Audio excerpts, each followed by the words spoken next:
Muito bem, turma. Nós falávamos dos princípios, né, fundamentais e falávamos do princípio da motivação das decisões. Então, nós vamos continuar daqui. Os senhores têm aí o conteúdo por tópico, eu vou também compartilhar ele aqui com os senhores, né, para que os senhores possam visualizar esses tópicos aí, conforme nós combinamos. E, basicamente, como a gente falava, esse princípio das motivações das decisões, né, da motivação da decisão pelo magistrado, pelo Estado juiz, ele reflete a ideia de que, apesar do livre convencimento, né, o juiz ele tem que demonstrar efetivamente aonde, né, e como ele buscou os elementos para literalmente formar o seu convencimento e decidir a lide num ou no outro sentido. Né? Então, a ideia nesse aspecto, desse princípio, é garantir ao cidadão, né, que não haja arbítrio do juiz ao decidir. A ideia, senhores, é basicamente garantir que toda decisão do juiz será uma decisão que tenha motivação no conteúdo, elemento de provas, fatos do processo e também jurídico, legal do processo. Né? Então, vejam os senhores que é muito importante observar que o juiz, ao decidir, ele tem que observar, ele tem que atentar aos elementos do processo, aos elementos de prova, ao direito especificamente, né, aos fatos, às alegações, ao limite da lide, mas que ele, quando forma seu convencimento, ele tem que demonstrar de onde ele tirou, de onde veio, qual foi a fundamentação que ele adotou para poder chegar naquela decisão. Isso vai estar previsto lá no artigo 93, inciso 9 da Constituição Federal. Nós vamos encontrar isso lá no artigo 489 do CPC, 489, né, inclusive sob pena de nulidade, e vamos encontrar isso também no artigo 832 da CLT. Então, é fato que toda decisão do Poder Judiciário ela tem que trazer essa fundamentação, tem que demonstrar a razão do decidir pelo magistrado, ainda que seja pelo seu livre convencimento, ok? Senhores, o próximo princípio, ele está ligado diretamente a toda a estrutura do ordenamento jurídico, a subdivisão dos sistemas processuais e talvez seja o princípio que dá razão a todo o restante, né, da ordem processual que a gente tem hoje vigente no nosso país, que é o chamado princípio do devido processo legal. Não é discutindo a importância dos demais princípios, mas a ideia é que quando a gente fala em devido processo legal, nós estamos dizendo que o processo ele tem uma forma própria, ele tem atos próprios, ele tem metodologia própria, ele tem tecnicismo e que tudo isso tem que ser observado, né? Vejam os senhores que quando a gente tem a garantia de que todos os atos, todos os trâmites, todas as etapas, tudo aquilo que é referente ao processo foi observado, significa dizer que o processo atingiu, né, em termos de maturidade, vamos dizer assim, o ponto ideal para a prestação da sentença. A gente só tem uma sentença se efetivamente essas questões processuais todas tiverem sido observadas e, obviamente, tiverem sido respeitadas, cumpridas, né, pelo Estado, juiz, obviamente, por quem irá decidir o processo. Então, quando a gente fala em devido processo legal, nós estamos dizendo, e está previsto lá, né, no artigo 5º também da Constituição Federal, nós estamos dizendo o seguinte, que houve, né, um processamento por quem é competente para processar, houve uma matéria conhecida por um órgão que tem competência para conhecê-la e sobre ela se manifestar, tá certo? E que foram cumpridos, né, todos os requisitos impostos pela lei, todas as garantias ao cidadão e à própria sociedade como um todo do ordenamento jurídico, né, de forma tal que os três principais valores da Constituição Federal, os três principais valores que estão intrínsecos, né, são íncitos ao ordenamento jurídico, que é os valores ligados à vida, os valores ligados à liberdade, os valores ligados à propriedade, foram obedecidos. Então, nada mais é do que, senhores, o devido princípio legal, a obediência a esse tecnicismo, a essa estrutura que funda o Poder Judiciário e que regula o processo, seja ele qual processo for, processo civil, processo trabalhista, processo penal, né? Isso é fato, ok? Então, talvez por isso alguns dos autores vão dizer que é o princípio mais importante e que a partir dele, né, é dele que decorrem todos os outros. Se você tem princípio da ampla defesa, você tem princípio do contraditório, se você tem princípio do juiz natural, se você tem princípio da isonomia, tudo isso faz parte do devido processo legal, é uma garantia, né, de que tudo isso vai ser observado, ok? O próximo princípio, senhores, é o princípio do juiz natural. Os senhores vão encontrar aí alguns doutrinadores que vão falar também em promotor natural. É fato o seguinte, quando eu falo de juiz natural, eu estou falando na previsão constitucional de que ninguém será processado nem sentenciado, já que sentença é tutela jurisdicional proferida, emanada pelo poder, né, do Estado, pelo poder tutelar do Estado, poder judiciário. Então, estou dizendo que ninguém será processado nem sentenciado, senão pela autoridade competente. Obviamente, quando eu falo autoridade competência, é competência para fazê-lo, né? Competência para sentenciar, competência para manifestar, expressar, para prolatar a decisão judicial, correto? Então, senhores, nada mais é, né, do que a tese de que o Estado juiz, através dessa função jurisdicional, que é exercida, né, pelo magistrado, o magistrado é investido dessa função jurisdicional, ele é que tem que decidir e solucionar os conflitos judiciais, os conflitos submetidos à intervenção do Poder Judiciário, ok? Isso significa dizer que não haverá, né, tribunal de exceção, nem haverá nenhum tipo de julgamento ad hoc para questão civil, questão penal, questão trabalhista, enfim, não haverá nenhum tipo de desvio, né, ou nenhum tipo de não cumprimento, né, daquelas questões ligadas à competência funcional, jurisdicional, para julgamento dos conflitos submetidos ao Poder Judiciário. Eu não posso, por exemplo, para a gente ilustrar isso, eu não posso, por exemplo, como parte, levar meu processo e distribuí-lo perante, escolher, né, qual é o órgão, qual é a vara. Não, eu vou distribuir meu processo lá para centésima vara de trabalho de Belo Horizonte, porque lá eu sou amigo do juiz. Então, eu vou querer que meu processo fique lá, porque lá eu sei que a decisão vai ser boa, porque, afinal de contas, o juiz é meu amigo. É para isso não existir, né? Isso é uma garantia que se tem que quem vai proferir o julgamento, quem vai sentenciar, o órgão jurisdicional que vai prestar a tutela que cabe ao Estado, ele é isento, tá certo? De qualquer tipo de intervenção ou de mácula. A ideia é que o seu processo será submetido a uma distribuição. E essa distribuição de processos, elas têm critérios, né, que são critérios legais, objetivos, mas, porém, é uma distribuição aleatória, tá certo? Então, você não pode, por exemplo, escolher o juiz que vai julgar a sua causa. Existem questões ligadas à competência. Se você já distribuiu uma ação, sua ação foi para a primeira vara de trabalho, se você desiste e distribui de novo, ela volta para a primeira vara. Mas o sorteio inicial que levou o seu processo para a primeira vara, ele cumpriu, né, exatamente as normas técnicas, institucionais, objetivas, e que são de escolha aleatória. Por isso é sorteio, por isso o nome é distribuição, porque distribui, correto?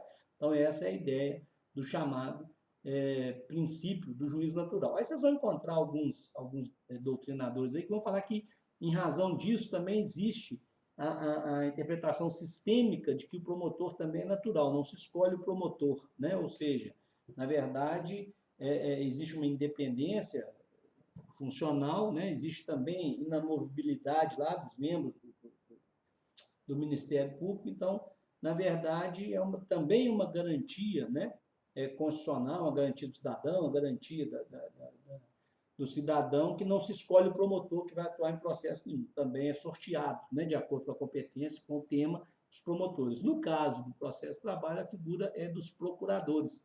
Nós já falamos isso aqui em aula passada, Ministério Público da União, onde funcionam os procuradores, né, e os procuradores é que atuam, o procurador do trabalho é que atua no processo de trabalho quando há algum interesse, né, conforme o artigo 83 da Lei Orgânica do Ministério Público da União, da LOMPU, quando há alguma daquelas previsões, né, ocorre algum fato daquele previsto lá, nós já falamos que a atuação será dos procuradores do trabalho, por exemplo, quando houver interesse de menor, né? Foi matéria de aula passada nossa. Então, senhores, dando sequência, o princípio do duplo grau de jurisdição, também conhecido antigo dos senhores, o princípio do duplo grau de jurisdição é aquele que prevê a possibilidade de uma decisão judicial, garantia, né, que o cidadão tem, até com base na segurança jurídica, de que uma decisão judicial ela pode ser revista, ela pode ser revisada por um órgão colegiado, né, pela instância superior. Para isso existe a primeira e a segunda instância. E nós aprendemos aqui que no duplo grau de jurisdição, a devolutibilidade da matéria permite ao tribunal, ressalvado non reformatio impedius, né, que vocês também já conhecem, mas devolve ao tribunal o conhecimento de toda matéria objeto do litígio, de toda matéria que seja impugnada no recurso. Significa dizer o seguinte: quando o autor recorre, eu sei que a decisão não vai piorar.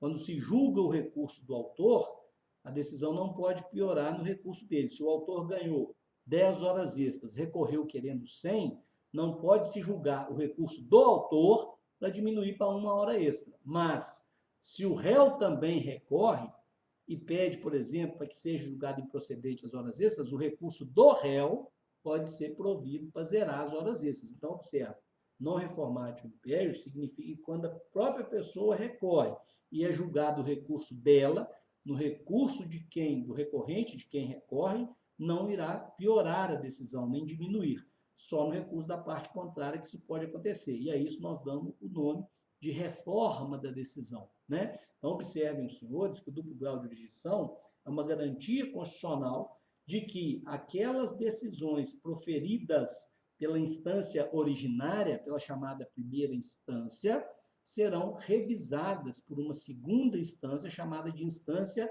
revisora, observados os limites da lei e do próprio recurso. Aqui, senhores, é importante eu fazer uma ressalva. Quando nós estivermos estudando os procedimentos trabalhistas, nós vamos estudar um procedimento que é o procedimento sumário. O procedimento sumário, ele é exceção da regra, né, do duplo grau de jurisdição. Por quê? Porque é chamado causa de alçada. Significa dizer o seguinte: é uma decisão só. A sentença proferida no procedimento sumário, ela é irrecorrível, ok? Nós vamos estudar isso oportunamente. Aqui é só uma ressalva, porque trata-se de exceção da regra, que tem previsão constitucional. Para não confundir os senhores, nós vamos deixar para abordar essa questão lá, quando a gente falar do procedimento sumário.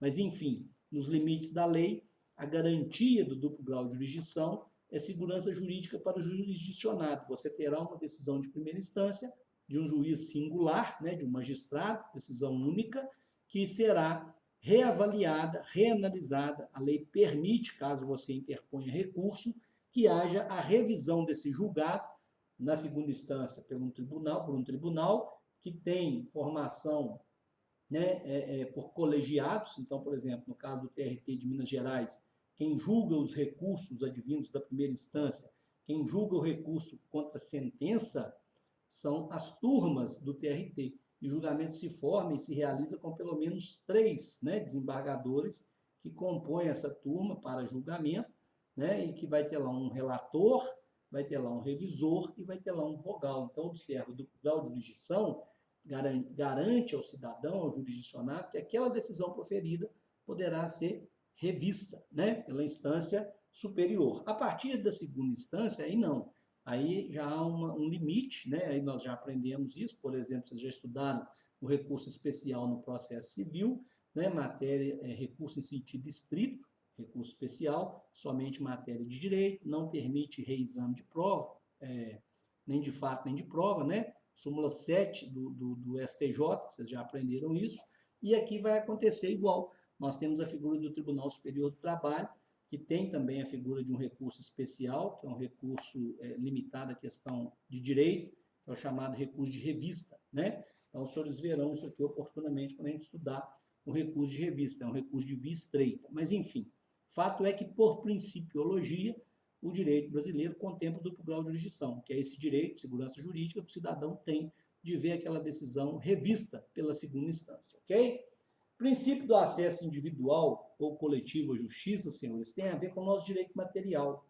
Nosso direito material do trabalho, vocês já estudaram isso com o professor Marchiori, acredito eu, e com o professor Vassalli, ele tem duas divisões, né? A gente pode dizer que o direito do trabalho tem dois ramos. O ramo individual, que cuida das relações entre empregado e empregador, por exemplo, contrato de trabalho, e o ramo coletivo, que cuida daquelas relações de representação pelas categorias, por exemplo, categoria econômica dos empregadores, categoria profissional formada pelos empregados. Então, vejam, observem vocês, quando eu tenho alguma questão, por exemplo, ligada ao contrato de trabalho do José, que trabalhou para o A Limitada, para a empresa A Limitada, e essa empresa A Limitada não pagou a ele hora extra, não pagou a ele fundo de garantia, não pagou 13º, são questões referentes ao direito individual dele, né? Ramo individual do trabalho. Por quê? Porque diz respeito ao seu contrato de trabalho. Não há nada de representação de categoria, não há nada de coletividade nisso. Se José recebeu ou não o 13º, nada atingiu a vida da Verônica, nem do Marcos, nem da Ana Cristina, nem da Ana Paula, né? Muito menos da Maria do Socorro, não atingiu a vida do Zé Carlos, nenhuma diferença fez para a Natália, né? Nem para o Jamil, que são os únicos que eu estou vendo aqui, porque o resto não quer aparecer para mim, certo? Então, na vida deles, nenhuma diferença foi feita. Ó, ramo individual, relação direta, empregado-empregador. Se ele, José, quiser ir à justiça, é garantido, né, o acesso individual dele à Justiça do Trabalho para questionar algum direito de interesse particular, interesse próprio, interesse dele. Assim como também é garantido o acesso à defesa dos interesses coletivos no processo do trabalho. Observem, os senhores, se um sindicato abre negociação coletiva com outro sindicato para firmar uma convenção coletiva de trabalho, e aquele sindicato, por exemplo, dos empregados, propõe pagamento adicional de hora extra em 90%, e o sindicato dos empregadores não concorda com o pagamento de 90% de hora extra, a título de adicional, propõe 60% a título de adicional, e eles não conseguem chegar a um consenso, o que vai acontecer, senhores? Vai ficar sem convenção coletiva? A resposta é não. A resposta, né, como a Verônica já balançou a cabeça ali, isso aí, Verônica, não. Por quê? Porque eles vão procurar a justiça, né? E aí é uma ação coletiva.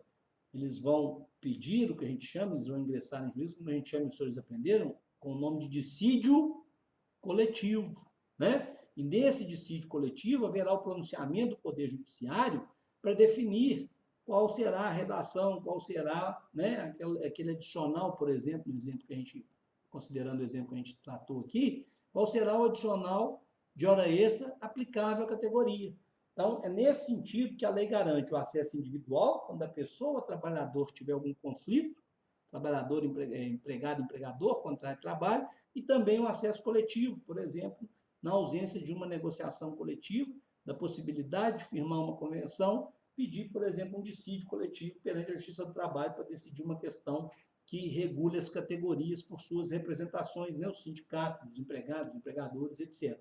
Então, a lei garante isso, acesso individual e acesso coletivo. Por fim, ainda falta 3. Ainda tem o princípio da razoabilidade da duração do processo. Esse princípio, senhores, muito objetivo, né? E como o próprio nome já quer indicar, a ideia de que o processo ele precisa ter uma duração razoável, ou seja, o processo ele não pode durar de forma indefinida.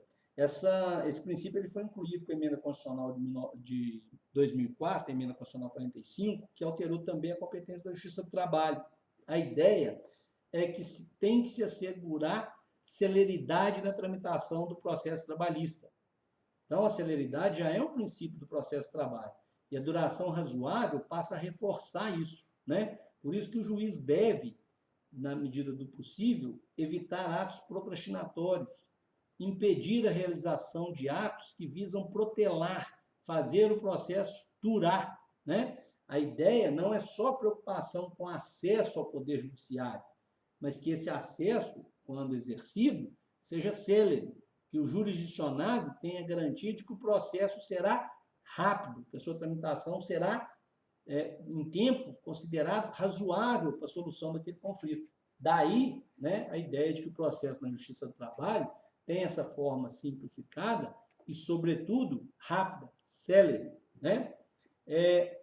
O outro princípio que a gente vai falar dele aí, só que eu vou inverter a ordem aqui. Primeiro eu vou falar do princípio do ativismo judicial, porque fica mais fácil para a gente poder entender o princípio da cooperação, né? Olha só, esse princípio do ativismo, né, ele tende a colocar o seguinte: o juiz, né, o juiz, quando ele age dentro de um processo, na sua função jurisdicional, ele precisa, tem que observar todos os instrumentos ligados ao Estado democrático do direito, mas, sobretudo, senhores, ele deve velar e deve agir de forma proativa, no sentido de fazer prevalecer dentro do processo os direitos fundamentais, os direitos individuais, se for o caso, os direitos coletivos, enfim, aquela ideia, né, de que o processo também é um elemento de realização da democracia de forma integral, com representação, com finalidade social, entre outras coisas. A principal ideia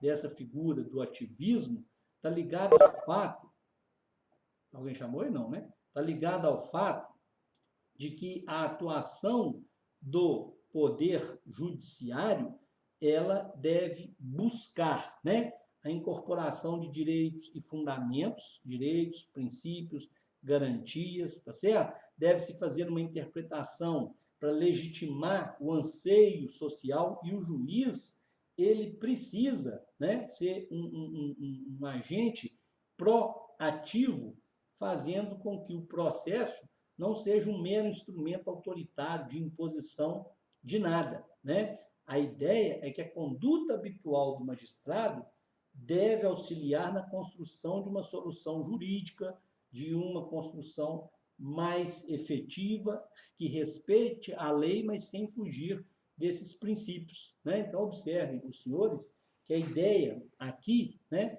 é que o juiz cumpra essa finalidade, legitimando uma ideia de direito com a figura principal das garantias, né? Que o juiz tenha essa busca constante no processo, tá certo? Não só de cumprir lei, nem só de seguir doutrina ou aquilo que já é conceitual, né? A ideia é que o juiz, senhores, de uma forma voluntariosa, de uma forma proativa, né? Esse talvez seja o melhor nome, que o juiz ajude a construir uma solução com base na interpretação, com base na realidade, né, observando os valores que a sociedade prega naquele momento histórico, né, naquela ideia de que não existe uma verdade absoluta, né, mas que existe uma verdade extraída do processo, em sintonia com os elementos de prova, em sintonia com as partes, com o diálogo, com a análise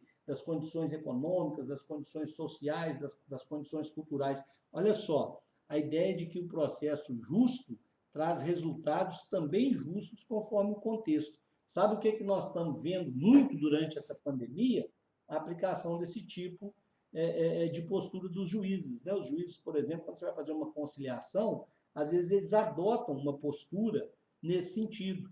Ponderar sobre a dificuldade financeira, sobre a crise econômica, sobre a dificuldade que os empregadores estão tendo, a ideia de se construir um acordo através do diálogo, ouvindo as partes, atenta à necessidade de cada um, mas visando talvez o objetivo maior, né, que é não penalizar demais o empregador e nem deixar o empregado sem nada receber. Então, a ideia de que o juiz ele passa a ser um agente com esse papel, né, dessa construção de solução por atividade própria, por uma postura proativa do juiz, correto?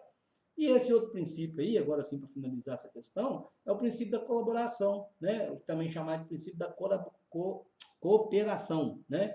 Esse princípio, senhores, é aquele que está lá no Código de Processo Civil, que os senhores, inclusive, já estudaram lá no Código de Processo Civil, e ele reflete essa questão do ativismo na ideia de que o juiz tem que ter participação ativa, o autor tem que ter participação ativa, o réu tem que ter participação ativa, que sejam tratados de forma isonômica, mas que todos eles tenham uma atuação no sentido de cooperar, né, para buscar uma justa aplicação do ordenamento jurídico naquele caso concreto. A ideia é que o magistrado atue de modo a orientar as partes, né, como um agente colaborador, tá certo, do processo, participando ativamente. Não é só fiscalizar o processo, nem cuidar para que o processo cumpra aquele rito, mas é um juiz, né, que manifesta, é um juiz que chama as partes, que abre diálogo. A ideia de que o juiz ele deve agir buscando a colaboração das partes para legitimar o procedimento. Então, é aquele juiz mais próximo das partes, aquele juiz que dialoga, aquele juiz que conversa, aquele juiz que escuta, né, que recebe advogado para despachar, que se a parte quiser vai lá, conversa com o juiz, enfim. A ideia, senhores, é que ele seja um cooperador, né? Um agente eficiente para a administração da justiça, que vise o diálogo, né, em busca da solução do conflito. É aquilo que a gente vê, né, diariamente no Poder Judiciário. Toda vez que você precisa tratar com o juiz, você vê que ele faz exatamente isso que está previsto aí no princípio da cooperação, né? Senhores, então com isso aqui, a gente encerra essa parte dos princípios fundamentais e vamos tratar agora dos princípios peculiares, né? Esses princípios peculiares são aqueles princípios que são próprios do processo do trabalho, né? Na verdade, há uma tranquilidade, uma simplicidade quanto a esses conteúdos, princípios peculiares, porque eles efetivamente eles refletem aqueles princípios que os senhores já conhecem, né?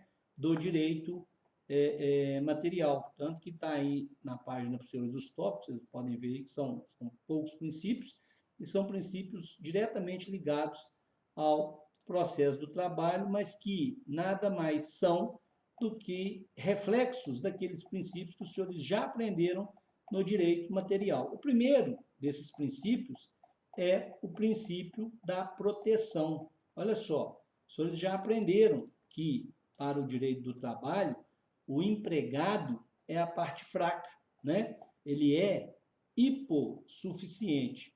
Daí o fato, a Natália está perguntando se vou encaminhar no grupo. Eu até já encaminhei, Natália, não recebeu lá não, vocês não conseguiram abrir não. Eu vou encaminhar de novo, tá? Se eu não encaminhar agora, se terminar a aula eu posso lá. Eu vou olhar aqui daqui a pouco, só para a gente não perder aqui o tempo, porque senão corta nosso tempo aqui de novo, mas na sequência aqui, se não tiver lá, eu já vou mandar, tá? Se vocês não visualizaram, vai estar visualizado lá já já. Mas, enfim, é aquele princípio que tem o reflexo daquela história do empregado ser considerado, pelo direito do trabalho, a parte fraca, né? A ideia da hipossuficiência. Daí decorre o fato de que o empregado na relação de trabalho ele tem um desequilíbrio de poder econômico com o próprio empregador. Então, o que a gente tem no âmbito processual? Nós temos intervenções, né, da própria estrutura trabalhista processual, do ponto de vista processual, que visa compensar, sanar essa desigualdade. A título de exemplo, imaginem os senhores o seguinte: quando o empregado vai recorrer de uma sentença, né, ele não tem que depositar, não tem que fazer o que a gente chama de depósito recursal, não tem que garantir o juízo. Já um empregador, uma empresa, para recorrer de uma sentença, tem que fazer um depósito recursal. Olha outro exemplo. Se o empregado não comparece a uma audiência, né, primeira audiência do processo, audiência de instrução, audiência una, ou vai tomar o depoimento, o empregado não vai. O processo é arquivado. O cara entrou na justiça, marcou a audiência, o empregado não foi. O processo será arquivado. O empregado pode, inclusive, entrar novamente com a ação, dada ao fato de que o processo foi extinto sem julgamento do mérito, né? Se o empregador, por seu preposto, não comparece à audiência, haverá a figura da revelia. E com a revelia, a confissão quanto à matéria de fato, não quanto à matéria de direito, né?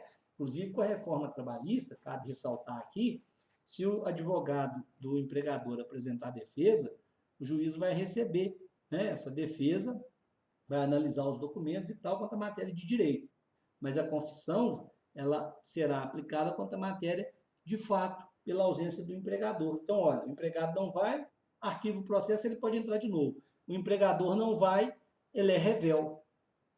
Vejam como a figura da proteção processual, ela atua, né, na esfera trabalhista. O outro princípio, senhores, é o princípio da finalidade social. Esse princípio aqui está voltado diretamente àquela história do caráter alimentar das parcelas do direito do trabalho, das parcelas materiais.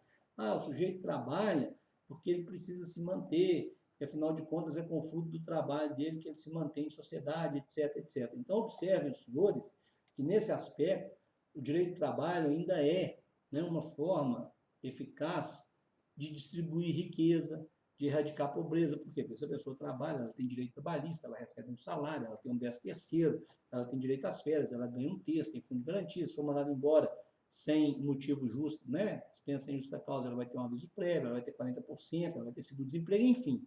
Querendo ou não querendo, o processo do trabalho é responsável por distribuição econômica, financeira, etc. E aí, a ideia é que o processo trabalhista tem finalidade social. Em qual sentido? No sentido de ser o meio, o instrumento jurídico apropriado para fazer valer, para dar efetividade ao que a gente chama de realização da justiça social. Tanto, senhores, que o direito do trabalho é considerado um direito o quê? Social. Olha a previsão do direito do trabalho na Constituição Federal. Onde que ela começa? Ela começa no artigo 6º da Constituição Federal. Ela vai o 6º, o 7º, o 8º, o 9º, o 10º, até o 11º. Observem lá, professores, a qual título que ela se refere. Direitos sociais, né? Então, não há dúvida que a ideia do processo do trabalho é de ser um instrumento de realização dessa justiça social, porque garante a efetividade dos direitos sociais. Daí a ideia da finalidade social do processo do trabalho, que é o segundo princípio que inspira o processo trabalhista, né? Ligado a ele está o terceiro. Questão. Oi. Só um minuto aqui. Oi? Só um minuto aqui. O direito do processual do trabalho é um instrumento para garantir o quê? Desculpa, não entendi. Como é que é? Você falou o quê? É porque você falou uma parte. É porque você falou uma parte que eu não consegui pegar. Você falou que o direito processual do trabalho, ele tem uma função social, porque ele é um instrumento para garantir o quê? A justiça social, a realização da justiça social. Por que ele tem finalidade social? Porque os direitos trabalhistas são considerados direitos sociais, tanto que estão previstos na Constituição do artigo 6º até o 11º, correto? Lá vocês vão encontrar os artigos, por exemplo, o artigo 7º, lá você tem todo o rol dos direitos do trabalho, né, dos direitos do trabalhador, está lá, o rol está lá. Né? Aviso prévio, 13º, férias, está tudo lá no artigo 7º da Constituição Federal. Então, a ideia é o quê? A ideia é que, através do processo do trabalho, eu consigo realizar a justiça social, né? No sentido de direito substantivo, né? No sentido de garantir o direito ao trabalhador, aqueles chamados direitos mínimos, né? As obrigações da empresa, ou seja, a ideia de que o trabalhador tem que ser auxiliado durante o processo, tá certo? Para que ele possa levar o procedimento a um estado de solução, né? E que essa solução seja justa do ponto de vista social, por garantir os direitos que o direito material prevê, né? A ideia da finalidade social do processo é exatamente isso, é permitir que essa decisão tenha seja cobertada, vamos falar assim, protegida por essa ideia da justiça social em razão de finalidade do processo. Ficou claro aí? Beleza? Tá. A efetividade social, como eu dizia aqui, senhores, ela está ligada diretamente a esse princípio da finalidade. Por quê? Porque, olha só, de que adianta eu dizer que o empregado é a parte fraca, né? Também processualmente falando, do que adianta eu dizer que o processo de trabalho tem uma finalidade de realizar a justiça social, porque, afinal de contas, o direito de trabalho é um direito social, se eu não garantir efetividade como aplicação das normas, cumprimento das normas. Eu preciso, né, que essa efetividade social seja um desdobramento da finalidade social do processo. Não adianta nada ter uma previsão do processo ser um instrumento de realização de justiça social se efetivamente não foi, se o processo, se aquela decisão não for efetivamente cumprida. Então, a ideia, senhores, aqui é uma complementação do outro princípio, da finalidade social, para que essa efetividade social ocorra. Por isso é que nós temos, por exemplo, na Justiça do Trabalho, principalmente na fase de cumprimento de sentença, uma imposição, uma obrigatoriedade maior. A execução trabalhista, ela é uma execução mais vigorosa, tanto que o processo civil dela vem se aproximando desde 2015, né? Por exemplo, a ideia do Bacenjude, bloqueio de valores na conta, onde surgiu? No processo de trabalho. A desconsideração da personalidade jurídica é um princípio próprio, né, do processo de trabalho, e agora está lá no processo civil, vem daqui. Então, observa, tem que ser efetivo, né? O processo de trabalho, sobretudo, tem que ser efetivo. Tem que ter previsão, mas ele tem que cumprir o seu papel. Daí a ideia de que essas tutelas trabalhistas, elas têm que visar o cumprimento. E aí, os senhores veem, por exemplo, situações na Justiça do Trabalho como multa em acordo. Você vai lá, faz um acordo com possibilidade de ter uma parcela, caso não adimplida, multa de 50%, multa de 100%. Por que isso? Porque o direito do trabalho impõe multa abusiva. Não. Ideia da efetividade, né? Por que você põe a multa alta? Para ver se é cumprido o acordo, para evitar o descumprimento. Mais do que receber a multa, você quer que aquilo seja cumprido. Então, essa é a ideia do princípio da efetividade social, ok? Podemos ir seguindo? Um momento. Esse aqui é estranho aqui. Professor, até o telefone já está falando para você esperar um momento. É a Siri, sei lá como é que chama esse troço aí. O telefone vai conversando comigo, o telefone esquisito. Olha só, senhores, princípio da busca da verdade real. Esse princípio da busca da verdade real é aquele que os senhores também já estudaram algo semelhante no processo civil, mas no princípio do direito material do trabalho, né, no direito material do trabalho, tem um princípio que fala princípio da primazia da realidade sobre a forma. Lembram dele? Significa dizer o seguinte: mais vale o que acontece na prática e no desenvolvimento do contrato de trabalho do que o que está escrito no papel.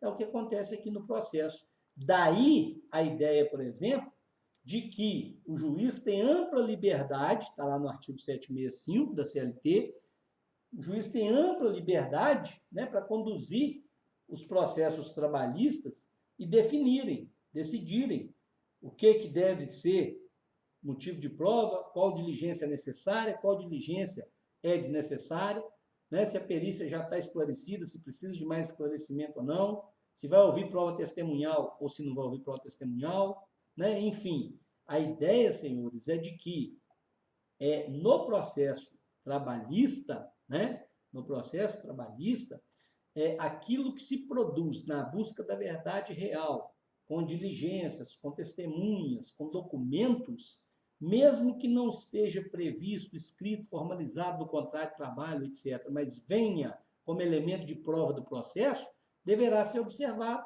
porque reflete aquilo que acontecia na realidade, no desenvolvimento do contrato de trabalho. Por exemplo, a empresa forçava o empregado a bater ponto do horário do almoço, mas o empregado consegue provar, por exemplo, por testemunha, por e-mails, por documentos que ele trabalhava no horário de almoço, e que aquele registro do ponto não retrata a realidade.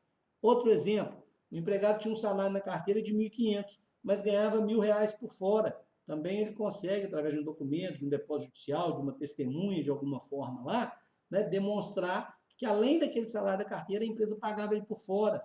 Então, a ideia é que o juiz deve atuar na busca dessa verdade real e deve observar esse princípio da primazia da realidade. Pode até não estar no papel, mas se acontecia, né, se era o que de fato existia, que seja considerado pelo Poder Judiciário. Ok? Tranquilos? Caminhamos bem até aqui, não? Podemos continuar aí? Ok? Vamos lá. Princípio da indisponibilidade. Também outro princípio que decorre de um princípio do direito material, né? Ou seja, não pode o empregado abrir mão, manifestar por vontade sua, né?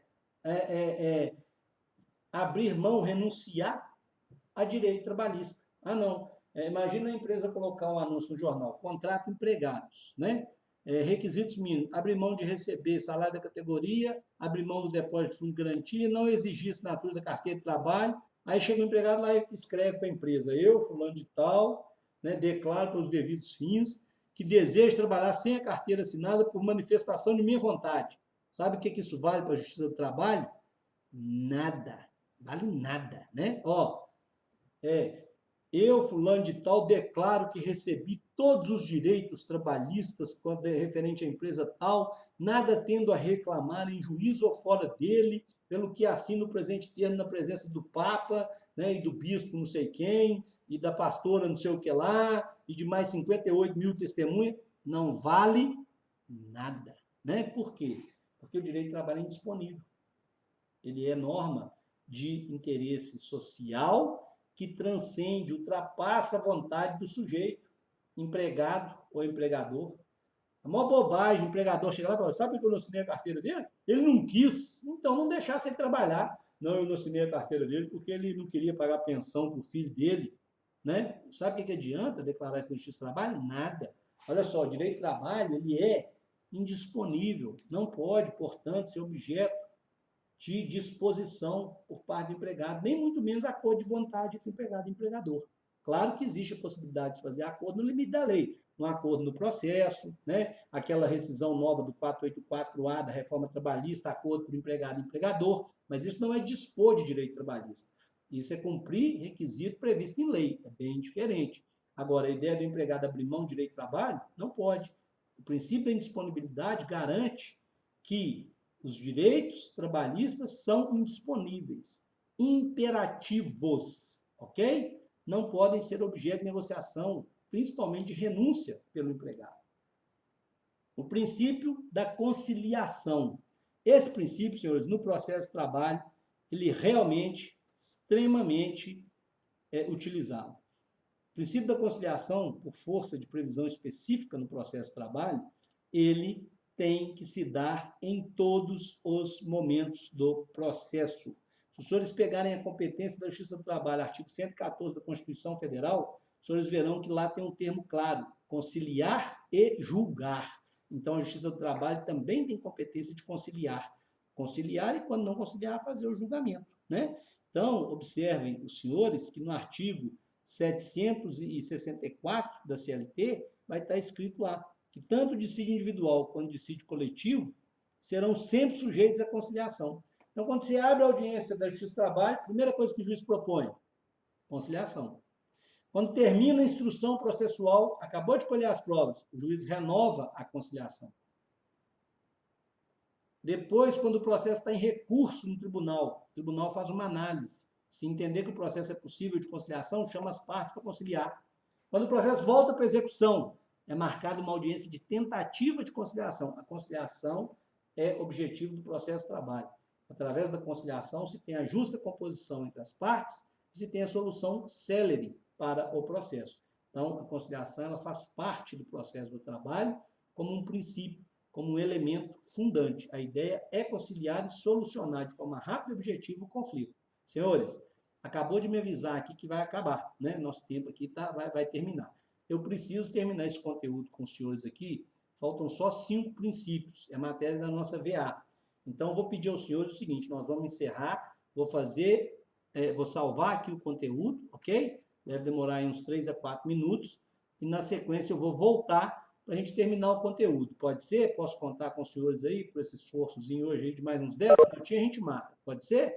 Beleza? Combinados ou não? Entenderam? Faz um joinha aí para mim. Entendemos. Professor, dá um respiro mesmo, que a gente tem que respirar. Eu tô só assim, ó. Senão não entra. 5 minutinhos. Eu tô só assim, professor. 5 minutinhos. Não, a gente volta, mas é bom parar um pouco, porque senão não dá aqui. 5 minutinhos, você respira e eu volto, tá bom? Não, você tomou uma água aí, pessoal. O que é isso? Vou tomar uma água aqui. Até já.